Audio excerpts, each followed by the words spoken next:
আছে এবার কলকাতায় সিজেপির মিছিল এবং 8টি বাম সংগঠন তাদের তরফ থেকে মিছিল, ছাত্র পরিষদের মিছিল এবং বিভিন্ন জায়গা থেকে এই মিছিল একটা পয়েন্টে এই মুহূর্তে আসছে। শহর কলকাতার বেশ কিছু জায়গা এই মুহূর্তে অবরুদ্ধ হয়ে পড়েছে।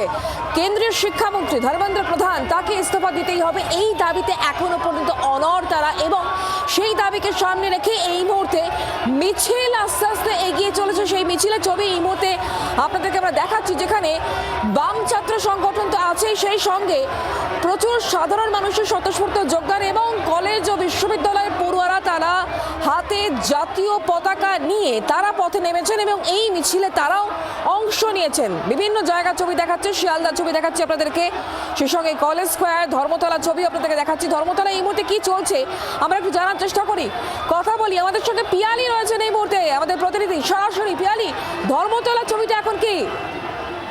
দেখো, গোটা ধর্মতলা যেটা কলকাতার প্রাণ কেন্দ্র, সেটা এই মুহূর্তে ছাত্রদের দখলে। তুমি যদি ক্যামেরাটা চারিদিকে ঘোরাও, এদিকে দড়িদা ক্রসিং, এসএন ব্যানার্জি রোড, মেরিন সরণি, রানী রাসমণি, মেট্রো চ্যানেল, সেই সমস্ত কিন্তু এই মুহূর্তে ছাত্রদের দখল। এবং কলকাতা একই সুরে দিল্লির সঙ্গে ছুরি বিরিয়ে তারা একই দাবি, দিল্লির সঙ্গে ছুরি বিরিয়ে তারা একই দাবিতে অনড় যে ধর্মেন্দ্র প্রধান তারা রেজিগনেশন চাইছেন এবং এই দাবি থেকে তারা এই মুহূর্তে সরে আসবেন না এবং তার সঙ্গে সঙ্গে এনটিএ বাতিল করতে হবে। তুমি দেখতে পাচ্ছ বিভিন্ন জায়গায় ছাত্রছাত্রীরা তারা ছড়িয়ে ছিটিয়ে রয়েছে। আমি কয়েকজন পড়ুয়ার সাথে কথা বলবো। আপনারা কোন কলেজে পড়েন? আমি কলেজে পড়তাম, আমি এখন ইউজিসি নেট মানে পিএইচডি প্রিপারেশন নিচ্ছি। এখন আমরা দেখতে পাচ্ছি গত 20 তারিখের পর সরকার একটা আলোচনার পথ খুলেছে। দেখলাম জেপি নাড্ডা 2 দফায় কথা বলেছেন, কালকে সোনাম ওয়াংচুর গিয়ে তার অনশন ভাঙিয়েছেন, আজকেও 1 দফা দাবি নিয়ে আলোচনা হয়েছে। সেই জায়গা থেকে এখনো আপনারা পথে অনড়, কি চাইছেন? আমরা চাইছি ধর্মেন্দ্র প্রধান যেন রিজাইন করে। আজকে দিনের পর দিন ধরে 2017-তে এনটিএ গঠনিত হয়েছে, গঠনের পর থেকে জবে থেকে এনটিএ অল ইন্ডিয়া বেসিসের এক্সামগুলোর দায়িত্ব নিয়েছে। কতগুলো পেপার লিক হয়েছে সেটার কোনো ঠিক ঠিকানা নেই। 2024-এ আমার পেপার লিক করেছিল, আমি সোশ্যোলজি স্টুডেন্ট, আমার নেটের পেপার লিক করেছে 2026-এ, সেই পেপারটা তৈরি হয়েছে এআই ইউজ করে। সেখানে আজকে আমাদের 1 মাস হয়ে গেলে এখনো আনসার কি বেরোয়নি। এরকম করে আমাদের জীবনগুলো নষ্ট হচ্ছে কেন? এই যে ইউজিসি নিটের আজকে স্টুডেন্টসের প্রত্যেক বছর মানে 2023, 24, 25, 26 প্রত্যেকটা বছর পেপার লিক হচ্ছে, সেখানে স্টুডেন্টগুলোর জীবনে এই যে এতগুলো ছেলেমেয়ে সুইসাইড করছে। আজকে আমাদের রাজ্যের নেতামন্ত্রীরা বলছে এর থেকে বেশি মাধ্যমিক আর উচ্চ মাধ্যমিকে সুইসাইড হয়। মানে সুইসাইড হওয়াটাই খুব স্বাভাবিক বিষয়, স্টুডেন্টরা সুইসাইড করবে এটাই খুব স্বাভাবিক আমাদের দেশে। মানে এইটা যদি হতে থাকে তাহলে তো আমাদের দেশটার মানে ডেমোক্রেসি বলে কোনো বস্তুই নেই। একটা বিল আনা হচ্ছে অ্যান্টি পেপার লিক, যেখানে যদি কেউ পেপার লিকের সঙ্গে যুক্ত থাকে তার 10 বছর জেল হবে, 10 কোটি টাকা জরিমানা হবে। হয়তো আগামী সোমবার দিন এই বিল পাস হবে। কোথাও অ্যাজ এ স্টুডেন্ট বা প্রাক্তন স্টুডেন্ট হিসাবে মনে হয় যে এইগুলো থেকে আশু সমাধান বেরোবে? না, আমার তো মনে হয় না, কারণ যারা অ্যাকচুয়ালি পেপার লিকটা করে তারা পেপারটাই কিনছে মোটামুটি 50 লাখ 60 লাখ। তাদের জন্য যদি এত টাকা একটা পেপার কিনতে পারে তাহলে 10 কোটি তাদের জন্য কি? যদি বেল দিয়ে বেরিয়ে যায় 10 বছরের সাজা কি আদৌ হয়? আজকে রেপিস্টরা পাচ্ছে। তাহলে পিয়ালি, শুধুমাত্র ধর্মেন্দ্র প্রধান ইস্তফা দিলেই সমস্ত সমস্যার সমাধান হয়ে যাবে এমনটাই কি মনে করছেন তাহলে পড়ুয়ারা? দেখো, তাদের এই একটাই দাবি, তাদের কাছে আমরা এই প্রশ্নটা একাধিকবার বলেছি যে তারা কি মনে করছেন যে মন্ত্রী চেঞ্জ হয়ে গেলে, একটু আরো কয়েকজন স্টুডেন্টের সাথে কথা বলবো। আপনারা এখনো একটা দাবিতে মোটামুটি আমরা দিল্লি থেকে কলকাতা নন নেগোশিয়েবল একটা বক্তব্য যে ধর্মেন্দ্র প্রধানের রেজিগনেশন। কোথাও এটা মনে হচ্ছে যে এই মন্ত্রী চেঞ্জ হয়ে গেল, আবার যিনি আসবেন তার আমলেও তো হতে পারে। এই জায়গা থেকে আপনারা কি? হ্যাঁ, যদি আবার অন্য মন্ত্রী এলে তার আমলেও যদি এটা হয়, আবার এই যেটা দেখলেন সেটা আবার হবে। যতদিন এই পেপার লিক চলবে, যতদিন আমাদের এডুকেশন সিস্টেম ঠিক না হচ্ছে, ততদিন এইরকম আমাদের প্রতিবাদ চলতেই থাকবে। আমরা মন্ত্রীর না সিস্টেমের চাই। মন্ত্রীর পরিবর্তন দিয়ে কিছু হবে না, সিস্টেমের পরিবর্তনটাই মেন। ওটা যদি চেঞ্জ না হয় এরকম বারবার হবে এবং গভর্নমেন্টকে বারবার ফেস করতে হবে। এটাতে নতুন সিস্টেমের পরিবর্তনের কিছুটা পদক্ষেপ আমরা কেন্দ্রীয় সরকারের থেকে দেখছি। আমরা দেখলাম গতকালকে প্রধানমন্ত্রী বললেন ফাস্ট ট্র্যাক কোর্টে ট্রায়াল হবে। আজকে একটা অ্যান্টি পেপার লিকের প্রপোজাল দেওয়া হচ্ছে, যেটা বিল সম্ভবত সোমবার দিনই পেশ হবে এবং সেখানে 10 বছরের সাজা, যারা এর সঙ্গে যুক্ত থাকবে তাদের 10 কোটি টাকা কম্পেনসেশন মানে জরিমানার ব্যবস্থা করবে। এই পদক্ষেপ এই পদক্ষেপগুলো ঠিক আছে, কিন্তু আমাদের মেন যে মূল উদ্দেশ্য ছিল যে ধর্মেন্দ্র প্রধানের রেজিগনেশন অ্যাকাউন্টেবিলিটি নেওয়ার জন্য, সেইটা একবারও উনি বললেন না। একবার অ্যাটলিস্ট অ্যাড্রেস করা উচিত ছিল, আমার মতে তো তাই মানে একবার অ্যাড্রেস করা উচিত ছিল এই জিনিসটা। এটা উনি অ্যাভয়েড করে চলে গেলেন, কেন করলেন সেটা উনিই জানেন। দেখুন, প্রথম কথাটা হচ্ছে এই মুহূর্তে দাঁড়িয়ে মানে আপনি যদি দেখেন এতদিন পেপার লিক হয়েছে, মোদিজি ফ্রান্সের খেলার জন্য বার্তা দিচ্ছে যে খুব ভালো খেলা হয়েছে, বিভিন্ন জায়গায় গিয়ে বিভিন্ন দেশে মেলোডি খাচ্ছে, সব কিছু চলছে, কিন্তু উনি এতদিন জানেন না যে পেপার লিক হয়েছে। ওনাকে এই মুহূর্তে হঠাৎ করে আর একটা ফিলিং আসলো, এই পেপার লিক হয়েছে তো নিট পেপার, ও তার জন্য খুব মহাপাপ হয়েছে। এই ব্যাপারটা এখন কেন? উনি যদি মন গড়া ভাবে অনেক আগে এটা বলতেন, অনেকে সান্ত্বনা পেতেন, এটা উনি করেন। পদক্ষেপ নিতে অনেকটা দেরি করে। বুঝতে হ্যাঁ, পারছি অনেকটা পিয়ালি, দেরি তুমি করে আমাদের ফেললেন। সঙ্গে আর থাকো, সবথেকে বড় পড়ুয়াদের কথা- বক্তব্য আপনাদেরকে আমরা শোনাচ্ছিলাম। আমি এই মুহূর্তে একটুখানি রক্তিমার সঙ্গে কথা বলবো। রক্তিমা এই মুহূর্তে আমার সঙ্গে রয়েছেন সরাসরি। রক্তিমা, তুমি যেখানে রয়েছো সেখানকার ছবিটা ঠিক কেমন?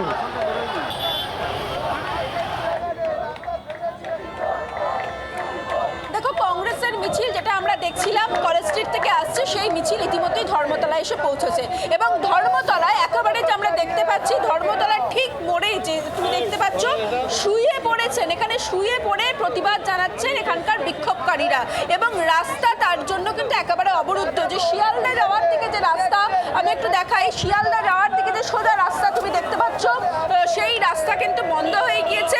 এখানে যারা স্টুডেন্ট যারা রয়েছেন এবং সাধারণ মানুষ যারা রয়েছেন প্রতিবাদ জানাচ্ছেন, তারা কিন্তু এখানে একেবারে রাস্তার মোড়ে এসে দাঁড়িয়ে গিয়েছেন। কেউ কেউ রাস্তায় বসে পড়েছেন, একেবারে বসে পড়ে প্রতিবাদ জানাচ্ছেন, কেউ কেউ দাঁড়িয়েই কিন্তু স্লোগান শাউটিং চালাচ্ছেন। এখানে কিন্তু আমি দেখতে পাচ্ছি এখানে যারা কংগ্রেসের যারা নেতৃত্ব তারা একেবারে বসে পড়েছেন এবং বসে পড়ে একটাই দাবি তারা জানাচ্ছেন যে কেন্দ্রীয় শিক্ষামন্ত্রীর পদত্যাগ।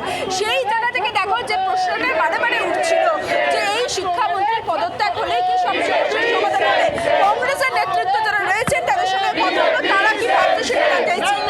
আপনারা মূলত কি চাইছেন, আপনারা কি দাবি করেন? আমরা চাইছি যে এডুকেশন মিনিস্টার ধর্মেন্দ্র প্রধানকে 25টা ছাত্রছাত্রী তরতাজা প্রাণ নিট পরীক্ষা ক্যান্সেল হওয়ার জন্য তারা আত্মহত্যা করেছে, তার দায় নিয়ে অবিলম্বে ধর্মেন্দ্র প্রধানকে ইস্তফা দিতে হবে। কিন্তু আপনারা কি মনে করেন শুধুমাত্র শিক্ষামন্ত্রীর ইস্তফা বা পদত্যাগে সিস্টেম চেঞ্জ হতে পারে? না না না, আমরা সেটা মনে করি না, কিন্তু আমরা মনে করি যে এই সিস্টেমকে চেঞ্জ করতে গেলে সবার আগে ধর্মেন্দ্র প্রধানকে ইস্তফা দিতে হবে।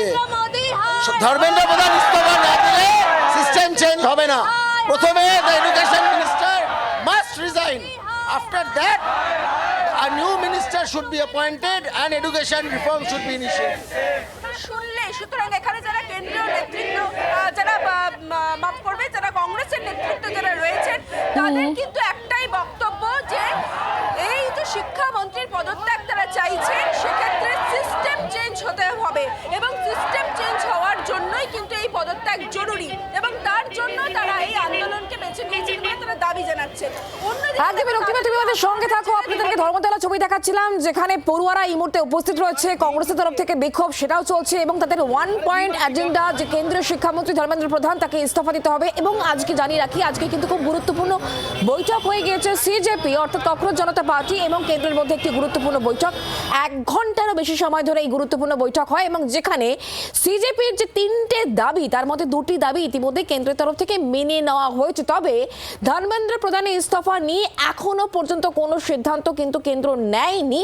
আগামীকাল দুপুর পর্যন্ত সময় চেয়ে নেওয়া হয়েছে, তার মধ্যে বড় কোনো সিদ্ধান্ত কেন্দ্র নেয় কিনা সেদিকে যেমন নজর থাকবে, তার পাশাপাশি সিজেপির তরফ থেকে উল্লেখ করা হয়েছে ধর্মেন্দ্র প্রধানকে ইস্তফা দিতে হবে এবং তার জন্য দীর্ঘ সময় তারা দিতে প্রস্তুত নয়। 1 থেকে 2 দিনের মধ্যে সিদ্ধান্ত নিতে হবে, এই ডেডলাইন কেন্দ্রকে বেঁধে দেওয়া হয়েছে। আজকে এই গুরুত্বপূর্ণ বৈঠকের পর জেপি নাড্ডা তার বক্তব্য কি ছিল শোনাই।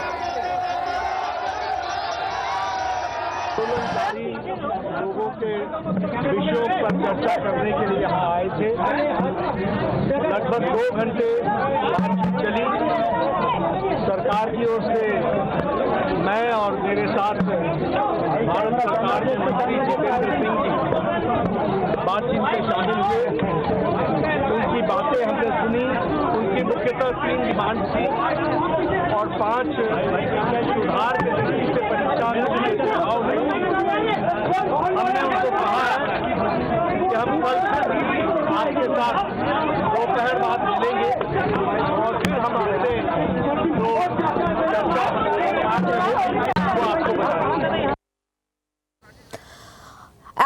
আপাতত পুরো বিষয়টা তাহলে কোন জায়গায় দাঁড়িয়ে রয়েছে, কেন্দ্রের ভাবনা চিন্তা কি, পুরো বিষয় নিয়ে আমাদেরকে আরো আপডেট দেবেন এই মুহূর্তে আমার সঙ্গে রয়েছেন রাজীব চক্রবর্তী, আমাদের প্রতিনিধি, দিল্লি প্রতিনিধি আমার সঙ্গে সরাসরি রয়েছে। রাজীব, তোমার কাছে কি খবর রয়েছে? যেহেতু গুরুত্বপূর্ণ একটা বৈঠক হয়ে গিয়েছে, কেন্দ্র ইতিমধ্যেই তাদের নমনীয় মনোভাব দেখিয়েছে, 3টে দাবির মধ্যে 2টো দাবি ইতিমধ্যে মেনে নেওয়া হয়েছে, তবে শিক্ষামন্ত্রী, কেন্দ্রীয় শিক্ষামন্ত্রীর বিষয় নিয়ে বড় কোনো সিদ্ধান্ত কি আগামী 24 ঘন্টার মধ্যেই কেন্দ্র নিতে পারে?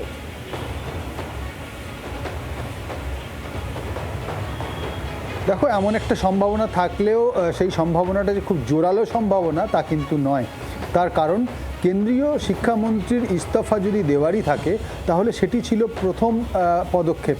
কিন্তু মনে রাখতে হবে যে সরকার এই ইস্তফার দাবিটিকে এড়িয়ে যাওয়ার জন্য বাকি যে দাবিগুলি সেই দাবিগুলো এখনো পর্যন্ত মেনে নিয়েছে এবং সোনাম ওয়াংচুক তিনি সন্তুষ্ট হয়ে তিনি তার যে অনশন তিনি সেটি শেষ করেছেন। এখানে বাকি ককরোচ জনতা পার্টির যে আজকে যারা গেছিলেন আশুতোষ রাঙ্কা বা সৌরভ দাস, তারা যখন কেন্দ্রীয় মন্ত্রী জগৎ প্রকাশ নাড্ডা এবং জিতেন্দ্র সিংয়ের সঙ্গে বৈঠক করেন সেখানে এই 3টি দাবি তুলে ধরেন যে প্রথম ধর্মেন্দ্র প্রধানের ইস্তফা, দ্বিতীয় দাবি যাদের বিরুদ্ধে মামলা দেওয়া হয়েছে সেটি প্রত্যাহার করতে হবে, তৃতীয় দাবি এই নিট কাণ্ডে যে সমস্ত পরীক্ষার্থী আত্মহত্যা করেছেন তাদের পরিবারের লোকজনকে উপযুক্ত ক্ষতিপূরণ। এই ক্ষতিপূরণ এবং মামলা প্রত্যাহার এই দুটি বিষয় মেনে নিয়েছে সরকার, কিন্তু ধর্মেন্দ্র প্রধানের ইস্তফার বিষয়টি মানেনি সরকার। এই দাবি যদি মানতেই হতো তাহলে প্রধানমন্ত্রী নরেন্দ্র মোদীর গতকাল রাতে আচমকাই সোশ্যাল মিডিয়াতে বার্তা দেওয়ার কোনো প্রয়োজন ছিল না, মন্ত্রীদের ছুটে যাওয়ার দরকার ছিল না, 2 মিনিট লাগতো ইস্তফা দিতে। মনে রাখতে হবে যে এই ইস্তফার জায়গাটি সরকার এড়িয়ে যেতে চাইছে এবং সরকার কোনোভাবেই এই জায়গায় মাথা নত করতে চাইছে না। তার কারণ সরকার মনে করছে এই দাবিটি যদি মেনে নেওয়া হয় তাহলে আন্দোলনকারীরা এর পরবর্তীতে প্রধানমন্ত্রীর দিকেই আঙুল তুলবেন এবং এই জায়গায় কিন্তু সরকার একেবারেই অত্যন্ত সুচতুরভাবে এই দাবিটিকে এড়িয়ে যাচ্ছেন। কিন্তু আন্দোলনকারীরা তারাও চাপ কমাচ্ছে না, তারাও চাপ বাড়িয়ে যাচ্ছে। তাদের বক্তব্য যে আগে এই দাবিটি মানতে হবে, এই জন্য সরকারকে তারা সময়ও বেঁধে দিয়েছেন। সরকারকে আগামীকাল দুপুর 2-2:30 পর্যন্ত সময় দেওয়া হয়েছে। এখন দেখতে হবে যে সরকার কি আদৌ এই দাবির কাছে বা এই চাপের কাছে নথি স্বীকার করবে, নাকি সরকার যে তাদের যে প্রতিশ্রুতি দিয়েছে সেগুলিকে তারা আরও বেশি করে প্রচার করবে। তার কারণ সোনাম ওয়াংচুক তিনি যখন ইস্তফা দিয়েছেন তিনি সন্তুষ্ট হয়েই কিন্তু আজকে মিটিং এর পর রাজীব আমরা যেটা দেখলাম, সিজেপির যারা বক্তব্য পেশ করছিলেন সৌরভ দাস থেকে শুরু করে একেবারে যারা ছিলেন আজকে বৈঠকে, তারা বেরিয়ে এসে বলছেন যে যদি তাদের এই দাবি মেনে নেওয়া না হয় তাহলে তারা আরো বড় কল দেবে, আরো বড় কোনো আন্দোলনের হুঁশিয়ারি তারা একেবারে মঞ্চ থেকে দিয়ে রাখছেন। অবশ্যই আন্দোলনকারীরা সবসময় এই বক্তব্য রেখে রাখেন আরও বৃহত্তর আন্দোলন। আমরা দীর্ঘদিন ধরে যারা রাজনৈতিক সংবাদের সঙ্গে যুক্ত বৃহত্তর আন্দোলনের কথা শুনে এসেছি। এক্ষেত্রে সরকারকে তারা অবশ্যই চাপে রাখার জন্য এই বক্তব্য দিয়েছেন। এখন সরকারকে ভাবতে হবে এই চাপটা কিভাবে তারা মোকাবিলা করবে। এই চাপের মোকাবিলা করতে গেলে ধর্মেন্দ্র প্রধানের ইস্তফাই একমাত্র সমাধান, যেটা আন্দোলনকারীরা মনে করছেন। সরকার তার বিকল্প ভাববে, তার কারণ সরকার যে আজকে মন্ত্রিসভার বৈঠক ছিল সেখানে একটি বিল আনার কথা বলা হয়েছে। সেই বিলে এই প্রশ্ন ভবিষ্যতে যদি কোনো প্রশ্ন ফাঁসের মামলায় কেউ অভিযুক্ত হন আর যদি দোষ প্রমাণিত হয় তাহলে কিন্তু তার একেবারে 10 বছরের জেল এবং 10 কোটি টাকা পর্যন্ত জরিমানার প্রস্তাব দেওয়া হয়েছে। সেই জায়গা থেকে আগামীকাল কেন্দ্রের তরফ থেকে কি সিদ্ধান্ত হয়, বড় কোনো কিছু ঘোষণা হয় কিনা সেদিকে রাজীব আমাদের নজর থাকবে। অনেক ধন্যবাদ আমাদের সঙ্গে সরাসরি থাকার জন্য। আজকে এই গুরুত্বপূর্ণ বৈঠকের পর বেরিয়ে এসে সৌরভ দাস তার বক্তব্য শোনাবো, অভিজিৎ দেখবে তিনি কি বলেছেন জানাবো এবং আশুতোষ রাঙ্কা তার বক্তব্য বা কি শোনায়। दूसरी रिक्वेस्ट मेरी रहेगी नरेंद्र मोदी जी से, इस्तीफा ले लीजिए सर, धर्मेंद्र प्रधान का इस्तीफा ले लीजिए। अगर आप धर्मेंद्र प्रधान का इस्तीफा नहीं लेंगे तो ये जो देश भर में युवा सड़कों पर उतरे हैं ना, वो आपका इस्तीफा मांगना शुरू कर देंगे फिर। तो स्टूडेंट्स की भी भलाई इसी में है कि धर्मेंद्र प्रधान का इस्तीफा हो जाना चाहिए, और स्टूडेंट्स से ज्यादा भलाई नरेंद्र मोदी की है कि धर्मेंद्र प्रधान का इस्तीफा हो जाना चाहिए। दूसरे और तीसरे डिमांड से कॉम्पेंसेशन एंड एफआईआर का विड्रॉल और सॉवरेन गारंटी की ऐसा फ्यूचर में भी एफआईआर फाइल ना हो, उस पे सरकार ने पॉजिटिव साइन दिखाया। सरकार ने बोला कि इन प्रिंसिपल हम लोग मान रहे हैं आपकी ये 2 डिमांड्स। तो कल हमें फिर से बुलाया है। सरकार को बता दिया कि धर्मेंद्र प्रधान का इस्तीफा नॉन नेगोशिएबल है। धर्मेंद्र प्रधान का इस्तीफा या उनके कैबिनेट के बर्खास्तगी के बिना यहां पर जो प्रदर्शन चल रहा है, जो पूरे देश भर में प्रदर्शन चल रहा है, वो प्रदर्शन बंद नहीं होगा। ये हमने आज सरकार को साफ शब्दों में कम्युनिकेट कर दिया है। আর এখনো পর্যন্ত কেন্দ্রের তরফ থেকে কি কি বক্তব্য উঠে আসছে, সংসদ বিষয়ক মন্ত্রী কিরণ রিজিজু তিনি কি বললেন সেটা শোনাবো, এবং একই সঙ্গে গুরুত্বপূর্ণ আজকে বৈঠক হয়েছে, ক্যাবিনেট মিটিং হয়েছে, সেই মিটিং এর পর অশ্বিনী বৈষ্ণব তিনি কি বলছেন, তিনি এই সমস্ত প্রশ্নের উত্তর কি দিলেন কি নাকি এড়িয়ে গেলেন, আসুন সেটাও দেখাই। The opposition members that better sense should prevail, that you cannot indefinitely create trouble in the parliament to prevent discussion. It's wasting the time of all the members. You all know very well it is very critical to let the parliament function, and when all the matters are to be discussed taking into account the demands of all the members, why Congress party and some of their allies are disturbing the parliament proceedings, I don't understand. It would be nice if any demand they have to make, they can make during their intervention. छात्र का जो आंदोलन चल रहा है, क्या NEET को लेकर जो कैबिनेट में आने वाला था, क्या वो पास हुआ है बिल, जो प्रधानमंत्री भी बोल चुके हैं अगले सप्ताह लाएंगे? नेक्स्ट सर, मैं निशांत हूँ ANI से। मेरा भी सवाल पेपर लीक से जुड़ा हुआ है, और पेपर लीक में कोई पेपर लीक नहीं हो रहा आज। नेक्स्ट सर हाँ, सवाल ये है, प्रधानमंत्री ने एक वीडियो संदेश दिया पेपर लीक को लेकर, देशवासियों को आश्वस्त किया और बड़ा मैसेज देते हुए कहा गया कि कानून लाया जाएगा। तो एक कैबिनेट में उन्होंने कहा था, प्रधानमंत्री कितने अटेम्प्ट होते हैं? प्रधानमंत्री जी ने कहा था कि कैबिनेट में बिल लाया जाएगा। কোনো প্রশ্ন এবং সেই প্রশ্নগুলোর উত্তর কোথাও গিয়ে হাসিতে বা মজার ছলে এড়িয়ে গিয়েছেন কিন্তু অশ্বিনী বৈষ্ণব। তবে রাহুল গান্ধী সহ অন্যান্য বিরোধীরা তারা এখনো পর্যন্ত এক কাটা, কেন্দ্রীয় শিক্ষামন্ত্রী ধর্মেন্দ্র প্রধানকে ইস্তফা দিতেই হবে। রাহুল গান্ধী কি বলেছেন সেই বক্তব্য শোনাই, এবং সোনাম ওয়াংচুক তার স্ত্রী তিনি বা কি বললেন শোনাবো। 3 मांगे हैं। हमारे स्टूडेंट्स को मारना बंद कीजिए, धमकाना बंद कीजिए और ये मांगे पूरी कीजिए। जो उनकी मांग है उसे हम रिपीट कर रहे हैं। Dharmendra Pradhan is a criminal education minister, he has to be removed, he is a symbol of the collapse of our education system, he has to go. He is the reason thousands of people are outside, he has to go. हमने position clear कर दी है, students ने position clear कर दी है। जो उनकी मांग है उसे हम रिपीट कर रहे हैं।